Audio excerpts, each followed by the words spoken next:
Good morning, welcome to speed news. 10 రోజులుగా రసవత్తరంగా సాగుతున్న చెన్నై సినిమా క్లైమాక్స్ కు చేరింది. సుప్రీంకోర్టు ఇవాళ ఉదయం 10:30కు వెలువరించే తీర్పు తమిళనాడు భవిష్యత్తును నిర్దేశించనుంది. అక్రమాస్తుల కేసులో ప్రధాన ముద్దాయి జయలలిత దివంగతురాలైన నేపథ్యంలో A2గా ఉన్న శశికళ విషయంలో కోర్టు ద్విసభ్య ధర్మాసనం ఎలాంటి తీర్పిస్తుందన్న అంశం ఉత్కంఠతని రేపుతోంది. 10:30కు వెలువడే తీర్పులో శశికళకు శిక్ష పడితే ఏం జరుగుతుంది? కర్ణాటక హైకోర్టు ఇచ్చిన తీర్పునే సుప్రీం ధర్మాసనం ఎండోర్స్ చేస్తే ఏంటి పరిస్థితి? ఈ రకమైన చర్చలు దేశవ్యాప్తంగా హోరెత్తుతున్నాయి. అటు తమిళనాడు ప్రజలను కూడా సుప్రీం ఇచ్చే తీర్పు టెన్షన్ గురి చేస్తోంది.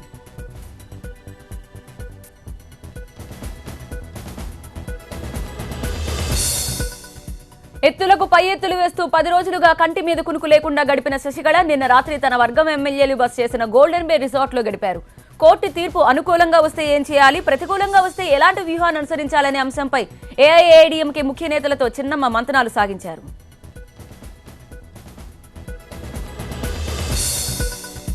రిసార్ట్స్ లో క్యాంప్ రాజకీయాలు చేస్తున్న శశికళ మరోవైపు న్యాయ సలహాలు తీసుకుంటూనే ఎమ్మెల్యేలు చేజారిపోకుండా చూస్తూ ద్విముఖ వ్యూహాన్ని పదును పెట్టారు. పనిలో పనిగా పదే పదే జయలలితను గుర్తు చేస్తూ కంటతడి పెడుతూ సెంటిమెంట్ ను రాజేశారు శశికళ. తన దగ్గరున్న ఎమ్మెల్యేలను మంచి చేసుకునే ప్రయత్నం చేస్తున్నారామె.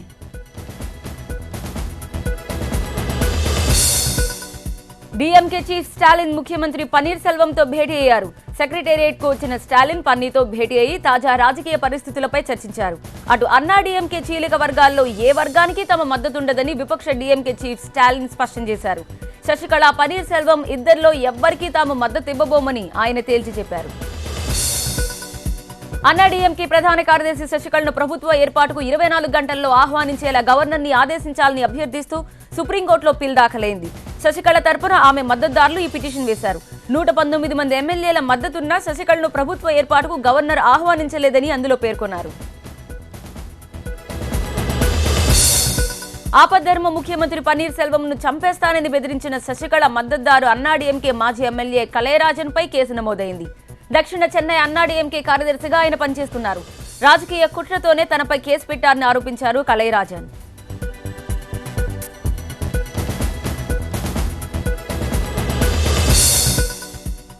అన్నాడీఎంకే ఎమ్మెల్యేలను నిర్బంధించారన్న ఆరోపణలపై తమిళనాడు పోలీసులు విచారణ జరిపారు. గోల్డెన్ బే రిసార్ట్ లో శశికళ వర్గానికి చెందిన ఎమ్మెల్యేల వాంగ్మూలాల్ని నమోదు చేశారు. తమను ఎవరూ నిర్బంధించలేదని ఎమ్మెల్యే లిఖితపూర్వకంగా పోలీసులకు తెలిపారు.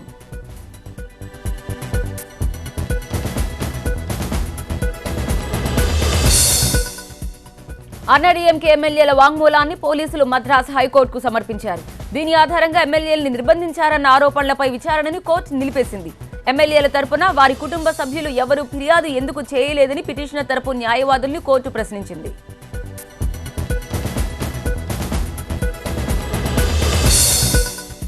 తమిళనాడులో బల పరీక్ష జరపాలని attorney general Mukul Rohatgi governor Vidyasagar రావుకు సూచించారు. వారం రోజుల్లోగా అసెంబ్లీని ప్రత్యేకంగా సమావేశపరిచి బల నిరూపణకు ఆదేశాలివ్వాలని ఆయన సూచించారు. శశికళకు మద్దతుపై, పన్నీర్ సెల్వంకు మద్దతుపై వేర్వేరు తీర్మానాలు పెట్టాలని అభిప్రాయపడ్డారు అటార్నీ జనరల్. ఉత్తరప్రదేశ్లోని లఖీంపూర్లో ప్రధాని మోదీ ఎన్నికల ప్రచారం చేశారు. సమాజ్వాదీ కాంగ్రెస్ కూటమిపై ఆయన విమర్శలు ఎక్కుపెట్టారు. అన్ని రంగాల్లో అఖిలేష్ ప్రభుత్వం విఫలమైందన్నారు ప్రధాని. ఏ పార్టీతో జతకట్టినా సమాజ్వాదీ గట్టెక్కడం అసాధ్యమన్నారు మోదీ. ఫెయిల్ అయిన వాళ్లకు మళ్లీ ప్రజాక్షేత్రంలో పరీక్షలు రాసే హక్కు లేదన్నారు ప్రధాని మోదీ. వారానికి ఒకసారి మేనిఫెస్టో రిలీజ్ చేసి మభ్యపెట్టినంత మాత్రాన సమాజ్వాదీ కాంగ్రెస్ కూటమిని ఎవరూ రక్షించలేరన్నారు ప్రధాని మోదీ. యూపీలో శాంతి భద్రతలు క్షీణించాయని ఆయన విమర్శించారు. అఖిలేష్ హయాంలో ప్రతి పోలీస్ స్టేషన్ సమాజ్వాదీ ఆఫీసులా మారిపోయిందన్నారు ప్రధాని.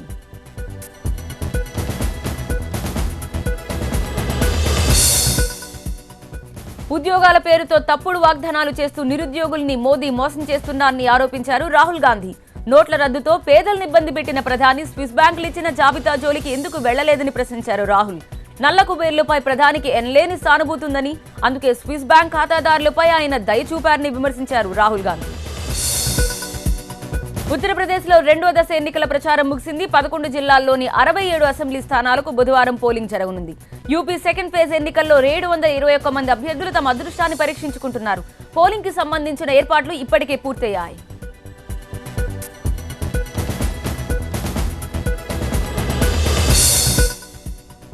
ఉత్తరాఖండ్ లో ఎన్నికల ప్రచారం ముగిసింది. ఇక్కడ 71 అసెంబ్లీ నియోజకవర్గాలు ఉన్నాయి. ఉత్తరాఖండ్ లో రేపు ఒకే దశలో పోలింగ్ పూర్తవుతుంది. మావోయిస్టులు ఎన్నికల బహిష్కరణకు పిలుపునిచ్చిన నేపథ్యంలో ఉత్తరాఖండ్ నేపాల్ బోర్డర్ ని సీల్ చేశారు. పోలింగ్ కోసం భద్రతని కట్టుదిట్టం చేశారు.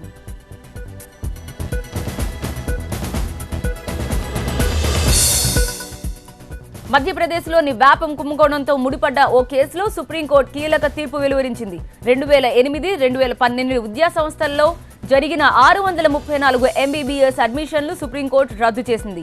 మెడికల్ ఎంట్రన్స్ లో సామూహిక మాస్ కాపీయింగ్ ఆరోపణలపై సుప్రీంకోర్టులో విచారణ జరిగింది. బీజేపీ తనకు 36 కోట్లు ఇవ్వజూపిందని సంచలన ఆరోపణలు చేశారు పోరాట యోధురాలు ఈరోం షర్మిల. మణిపూర్ సీఎం ఓక్రమ్ ఇబోబీ సింగ్ పై పోటీ చేసేందుకు తాబోవ్ నియోజకవర్గం టికెట్ ఇస్తామని బీజేపీ ఆఫర్ చేసిందన్నారు ఆమె. బీజేపీ ఆఫర్ ని తాను తిరస్కరించానన్నారు షర్మిల.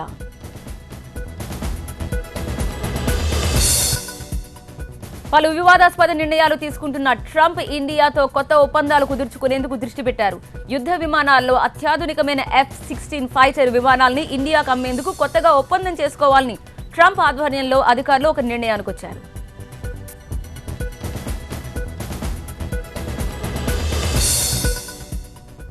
పాకిస్తాన్ కోర్టు కీలక నిర్ణయం తీసుకుంది. ప్రేమికుల రోజు కుర్రకారు జోష్ కి చెక్ పెట్టింది. పాకిస్తాన్ లో ఒక కోర్టు ప్రేమికుల రోజుని నిషేధిస్తూ కీలక తీర్పు చెప్పింది. వ్యాలంటైన్స్ డే పేరుతో సాగుతున్న కార్యక్రమాల్ని అడ్డుకునేందుకే ఈ నిర్ణయం వెల్లడించినట్లు కోర్టు తెలిపింది. దీంతో పోలీసులు పార్కుల్లో భద్రతని పెంచారు. అమరావతిలో జరిగిన సదస్సుకు విశేష స్పందన వచ్చిందన్నారు ముఖ్యమంత్రి చంద్రబాబు నాయుడు. కొంతమంది పనిగట్టుకుని వ్యతిరేక ప్రచారం చేశారని ఆరోపించారు. సోషల్ మీడియాలో 7 కోట్లకు పైగా లైక్లు వచ్చాయన్నారు. అమ్మకు వందనం కార్యక్రమంపై ఇవాళ కేబినెట్లో నిర్ణయం తీసుకుంటామన్నారు.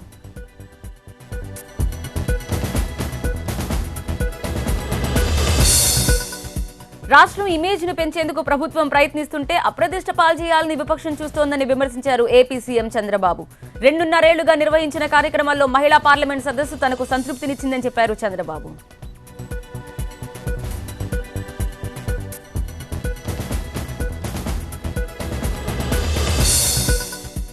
అంతర్జాతీయ స్థాయి వ్యక్తుల సదస్సుకు వచ్చినప్పుడు గొడవ చేయడానికి అనుమతిస్తామా అని ప్రశ్నించారు చంద్రబాబు.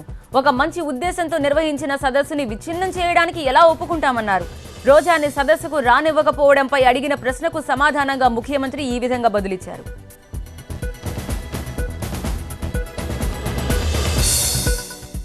పోలవరం ప్రాజెక్టు పనుల్ని టార్గెట్ సమయంలోగా పూర్తి చేయాలని ఆదేశించారు ముఖ్యమంత్రి చంద్రబాబు. పనులపై సమీక్ష నిర్వహించిన ముఖ్యమంత్రి పోలవరం అధికారులు, కాంట్రాక్టర్లకు పలు ఆదేశాలు జారీ చేశారు. నిర్ణీత షెడ్యూల్లో 1 వారం కూడా ఆలస్యమైనా ఊరుకునే ప్రసక్తే లేదని హెచ్చరించారు.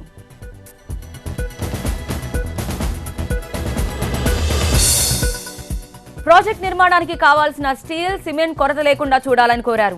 అవసరమైతే ప్రభుత్వం నుంచి నేరుగా చెల్లింపులు చేసి స్టీల్, సిమెంట్ ని కొనుగోలు చేయాలని సూచించారు.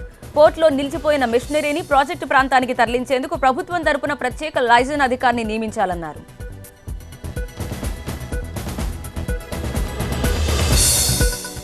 ప్రభుత్వం ఏ కార్యక్రమం చేపట్టినా ప్రతిపక్షాలు తప్పుపట్టడంపై ముఖ్యమంత్రి చంద్రబాబు మండిపడ్డారు. రాష్ట్రంలో పెట్టుబడులు రాబట్టేందుకే పలు సదస్సులు, కార్యక్రమాలు నిర్వహిస్తున్నామన్నారు. ప్రజల్లో పాజిటివ్ వేవ్ ఉండాలనే గ్లోబల్ మ్యూజిక్ అండ్ డాన్స్ కార్యక్రమం విశాఖలో నిర్వహిస్తున్నామన్నారు. వైసీపీ అడ్డుకునేందుకు ప్రయత్నిస్తోందన్నారు.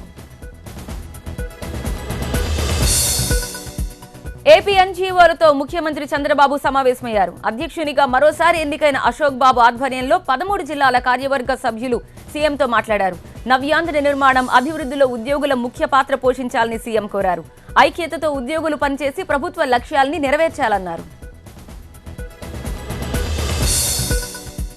అమరావతి క్యాంప్ ఆఫీసులో ముఖ్యమంత్రి చంద్రబాబు నాయుడు అనంతపురం జిల్లా నేతలతో సమావేశమయ్యారు. స్థానిక సంస్థల ఎమ్మెల్సీల ఎన్నికలపై చర్చించిన బాబు ఎలాగైనా ఎమ్మెల్సీ స్థానాన్ని గెలిపించాలని కోరారు. జిల్లాని అన్ని విధాలుగా అభివృద్ధి చేసేందుకు చర్యలు చేపట్టామని కోరారు. అందరూ సమన్వయంతో పనిచేయాలని ఆదేశించారు.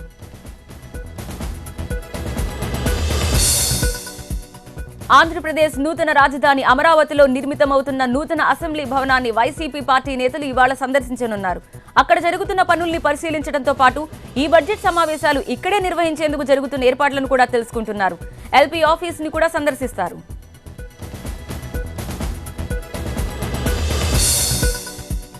కృష్ణా జిల్లా జీ కొండూరు పోలీస్ స్టేషన్ ని ముట్టడించారు వైసీపీ నేతలు. వైసీపీ కార్యకర్తలపై ప్రభుత్వం అక్రమ కేసులు బనాయిస్తోందంటూ ఆగ్రహం వ్యక్తం చేశారు. వైసీపీ నేత జోగు రమేష్ ఆధ్వర్యంలో మట్టి లారీలను అడ్డుకున్న కార్యకర్తలు టీడీపీ నేతలు అక్రమంగా మట్టిని అమ్ముకుంటున్నారని మండిపడ్డారు. ప్రభుత్వానికి వ్యతిరేకంగా నినాదాలు చేశారు.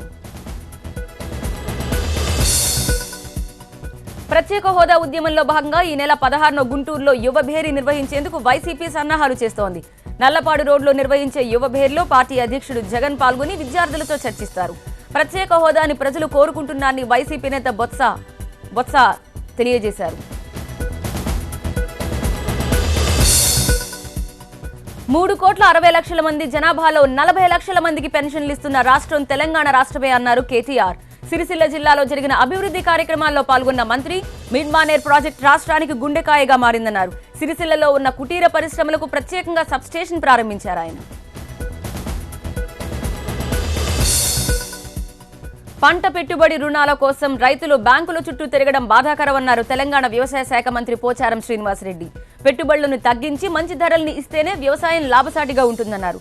మంచి ధరలు రైతులు పొందే విధంగా శాస్త్రవేత్తలు ప్రభుత్వాలు కృషి చేయాలన్నారు.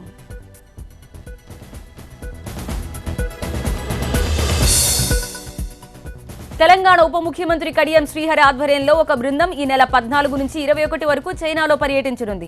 రాజ్యాంగ నిర్మాత అంబేద్కర్ 125వ జయంతి సందర్భంగా తెలంగాణ ప్రభుత్వం భారీ విగ్రహం నిర్మించాలని నిర్ణయించింది. ఈ మేరకు చైనాలో విగ్రహ నిర్మాణంపై పరిశీలించేందుకు ఈ టీం వెళ్తోంది. కాపు రిజర్వేషన్ల కోసం ఈ నెల 26న ఏపీలో అన్ని జిల్లాల్లో సత్యాగ్రహ దీక్ష చేపట్టనున్నట్టు తెలిపారు ముద్రగడ పద్మనాభం. ప్రభుత్వం ఇచ్చిన హామీని సాధించుకునేందుకు ఒత్తిడి తేవాలని నిర్ణయించారు. కర్నూలు జిల్లా కేంద్రంలో జరిగే దీక్షా శిబిరంలో కాపు ఉద్యమ నేత ముద్రగడ పద్మనాభం పాల్గొంటారు.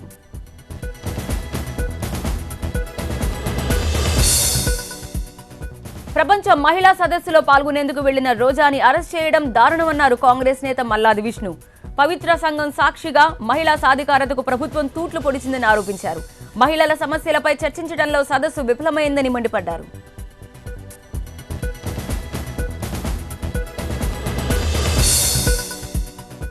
పార్టీలు ప్రజా సంఘాలు ఏకమై ప్రత్యేక హోదా కోసం పోరాడాలని పిలుపునిచ్చారు ప్రత్యేక హోదా సాధన సమితి అధ్యక్షుడు చలసాని శ్రీనివాస్.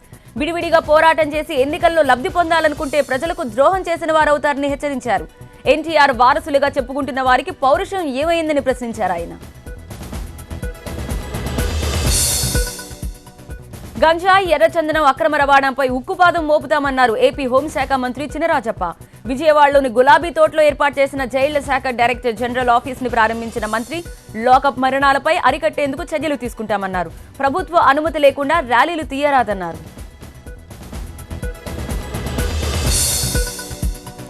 విశాఖ కేంద్రంగా రైల్వే జోన్ సాధిస్తామన్నారు Srikakulam MP Rammohan Naidu.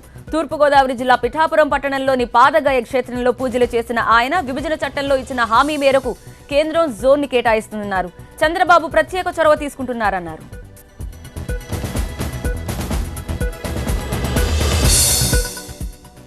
నిరుపేదల్ని ఆదుకోవడమే Yanamala foundation లక్ష్యమన్నారు AP ఆర్థిక శాఖ మంత్రి యనమల రామకృష్ణుడు.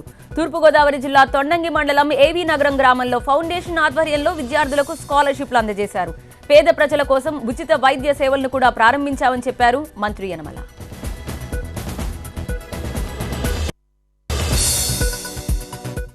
జాబ్ మేళాలతో నిరుద్యోగులకు ఉపాధి కల్పించేందుకు ప్రభుత్వం కృషి చేస్తోందన్నారు తెలంగాణ ఎక్సైజ్ క్రీడల యువజన సర్వీసుల శాఖ మంత్రి పద్మారావు. కామారెడ్డి జిల్లా కేంద్రంలోని స్టేడియంలో 50 లక్షలతో చేపట్టిన గ్యాలరీ పనులకు మంత్రి శంకుస్థాపన చేశారు. సిట్విన్ సంస్థ ఆధ్వర్యంలో నడుస్తున్న ట్రైనింగ్ సెంటర్ ని ప్రారంభించారు ఆయన. నిజామాబాద్ జిల్లా బాల్కొండ నియోజకవర్గ పరిధిలో పెద్దవాగుపై చెక్ డ్యాంల నిర్మాణానికి తెలంగాణ నీటిపారుదల శాఖ మంత్రి హరీష్ రావు శంకుస్థాపన చేశారు. భీంగల్ మండలంలోని పలు ప్రాంతాల్లో 12 కోట్లతో చేపట్టే పనుల్ని ప్రారంభించారు మంత్రి. టీఆర్ఎస్ ప్రభుత్వం నీటి ప్రాజెక్టులకు ప్రాధాన్యత ఇస్తుందన్నారు.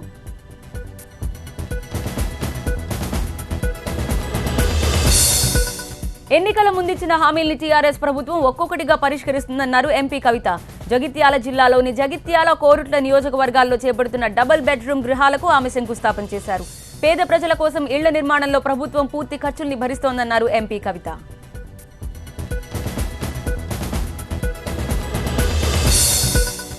రాజన్న సిరిసిల్ల జిల్లా మండలం మాన్వాడ మిడ్మానేరు ప్రాజెక్టు పనుల్ని తెలంగాణ జేఏసీ చైర్మన్ కోదండరాం పరిశీలించారు. మాన్వాడ గ్రామంలో ముంపుకు గురవుతున్న నిర్వాసితుల సమస్యల్ని అడిగి తెలుసుకున్నారు. మిడ్మానేరు గండి సమయంలో నష్టపోయిన రైతుల్ని ప్రభుత్వమే ఆదుకోవాలని డిమాండ్ చేశారు.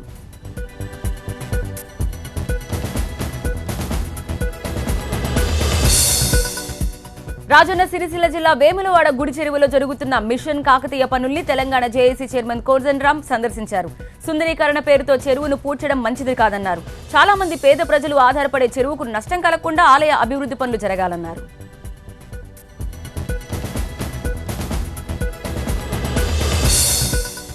రాష్ట్రంలో ఉద్యోగాల భర్తీపై నోటిఫికేషన్ల విడుదలపై తేదీలు ప్రకటిస్తే ర్యాలీ విరమణపై ఆలోచిస్తామన్నారు Telangana political JAC chairman Kodandaram.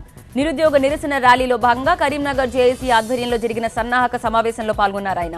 ఇంటికో ఉద్యోగం, 1,00,000 ఉద్యోగాల హామీని అమలు చేయాలన్నారు. ఉస్మానియా యూనివర్సిటీలో పనిచేస్తున్న పార్ట్ టైం అధ్యాపకుల్ని క్రమబద్ధీకరించాలంటూ డిమాండ్ చేస్తూ ఓయూ పార్ట్ టైం అధ్యాపకుల అసోసియేషన్ ఆర్ట్స్ కాలేజ్ నుంచి పరిపాలనా భవనం వరకు భారీ ర్యాలీ నిర్వహించింది. 15 సంవత్సరాలుగా చేస్తున్న వారిని రెగ్యులరైజ్ చేయాలని డిమాండ్ చేశారు వారు.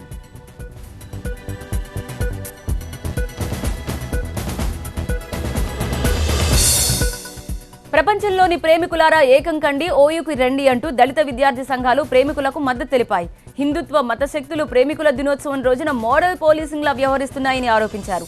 ప్రపంచంలో ఎక్కడా ప్రేమికుల రోజుకు వ్యతిరేకించేవారు లేరన్నారు.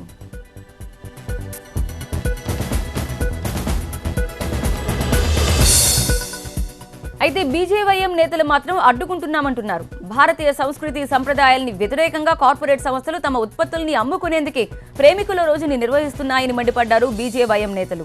ఎట్టి పరిస్థితుల్లోనూ ప్రేమికుల రోజును అడ్డుకుని తీరుతామని హెచ్చరించారు.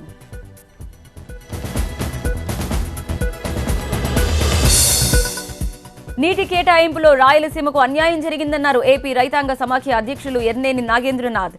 సీమకు ప్రత్యేకంగా 400 టీఎంసీల వాటర్ ఇవ్వాలని డిమాండ్ చేశారు ఆయన. ఎగువ రాష్ట్రాల వల్ల కృష్ణానదిలో నీటి లభ్యత తగ్గిపోయిందని, గోదావరి నీటితోనైనా లోటును పూడ్చాలని కోరారు.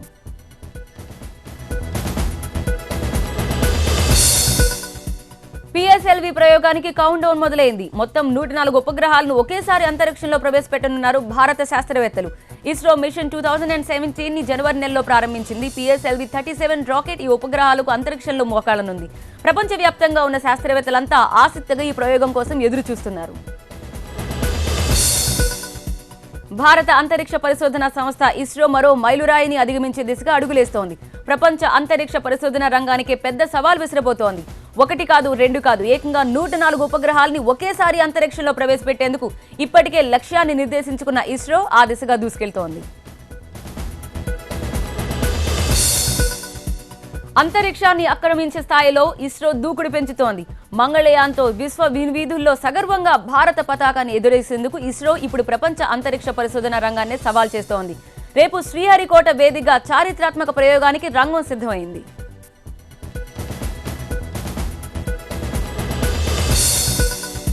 తిరుమల తిరుపతి దేవస్థానం బోర్డు టీటీడీ వార్షిక బడ్జెట్ సమావేశం ఇవాళ జరగనుంది. దీనికి సంబంధించిన అజెండా కాపీలు లీక్ కాకుండా టీటీడీ అకౌంట్స్ విభాగం జాగ్రత్తలు తీసుకుంది. తిరుమల చేరుకున్న బోర్డు సభ్యుల్ని అధికారులు స్వయంగా కలిసి సంబంధిత కాపీలని అందజేశారు.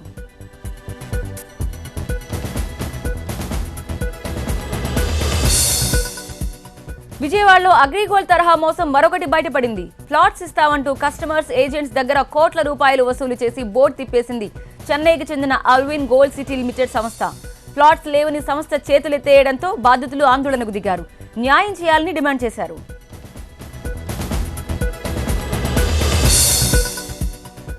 అమెరికాలోని కాల్పుల్లో చనిపోయిన వంశీరెడ్డి తండ్రి సంజీవ్ రెడ్డిని ఫోన్లో పరామర్శించారు కేంద్ర విదేశాంగ శాఖ మంత్రి సుష్మా స్వరాజ్.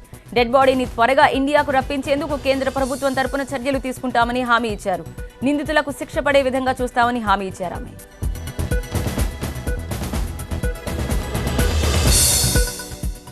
హీరో కమల్ హాసన్ ప్రస్తుత రాజకీయ పరిణామాలపై ప్రత్యేకంగా ట్వీట్ చేశారు. మహాత్ముని మాటల్ని గుర్తు చేసిన కమల్, అధికారం అనేది 2 విధాలుగా ఉంటుందని, ఒకటి తప్పు చేస్తే శిక్షిస్తారన్న భయం ఉండాలన్నారు, మరొకటి ప్రేమతో ప్రజలకు సేవ చేయాలన్న అంకిత భావం ఉండాలన్నారు.